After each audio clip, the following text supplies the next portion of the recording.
ধর্ষকদের কোনো জাত হবে না, অপরাধী কোনো জাত হবে না। তৃণমূল কংগ্রেসের যেটা আছে সেটা তৃণমূল কংগ্রেস তো নয়। আমাদের রাজ্য কমিটির সদস্য এবং আমি ছিলাম। মানুষের কাছে আমরা বার্তা দিয়েছি, এখনো যে বার্তাটা দেব সেটা হচ্ছে বাংলায় অনেক শাসন দেখেছি, অনেক দল দেখলো, পার্টি দেখলো, নেতা দেখলো, নেতাকে অনেক দেখেছি, কিন্তু মডেল যিনি হয়েছেন, মানুষের কাছে হৃদয়ে স্থান পেয়েছেন, একটা আদর্শ নেতা হিসাবে উপস্থাপন করতে পেরেছেন নিজেকে, তিনি হচ্ছেন আইএসএফ চেয়ারম্যান পীরজাদা নওশাদ সিদ্দিকী ভাইজান।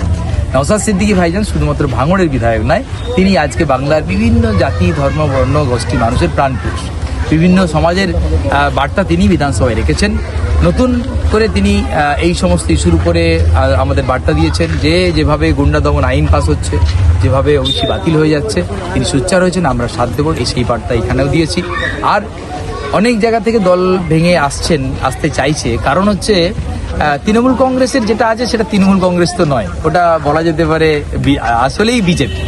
আমরা তো আগেই বলেছি যে বিজেপি তৃণমূল তারা একই, তারা মুদ্রার এই পিঠ আর উপর, টাকাটা একটাই।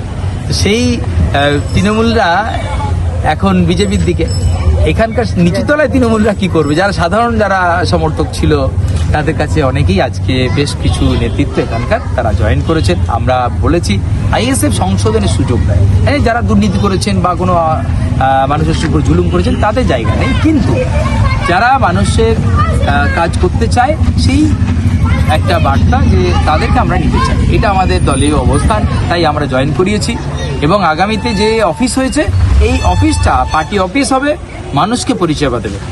এই অফিস এমন না ওই মানে টাকা নিয়ে বিচার হবে, তারপরে জুয়া হবে, এইসব কিছু না। আইএসএফের অফিস পরিষেবা কেন্দ্র, সেখানে মানুষ একেবারে বিনা পয়সায় তার বিভিন্ন ফর্ম ফিল আপ, সুবিধে অসুবিধে, এমনকি সরকারি পরিষেবার বাইরেও আমি কমিটিকে দায়িত্ব নিতে বলেছি। মানুষ বিপদে পড়লে তোমার এই কমিটি, তোমার লোকজন থাকে, তাহলে মানুষ অটোমেটিক আমার থেকে আসে। এটা ভাইজানের আদর্শ, এটা বার্তা।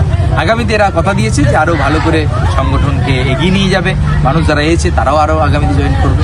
আগামীতে বাংলায় নতুন করে রাজনৈতিক জাগরণ, মানুষ এই পরিবর্তনে বিজেপির কাছেও দেখেছে, তারা যে রাজনীতি করেছে, অথচ আজকে তারা সেই হকারদের উচ্ছেদ করে দিচ্ছে, গরিব মানুষের পেটে লাথি মারছে, আজকে তারাও তার উপর কৃতসত্য হয়ে গেছে। তাই বিকল্প একমাত্র আইএসএফ নওশাদ সিদ্দিকী ভাইজান। আমি নাসিরউদ্দিন মির। আর যে ঘটনা যেটা বলছেন আপনি, বারুইপুরের ঘটনা, সত্যি এটা লজ্জাজনক। বাংলায় পরিবর্তন হিন্দু মুসলিম সবাই চাইছিল যে হ্যাঁ এই দুর্নীতির অবসান, এই নারী নিরাপত্তা নেই।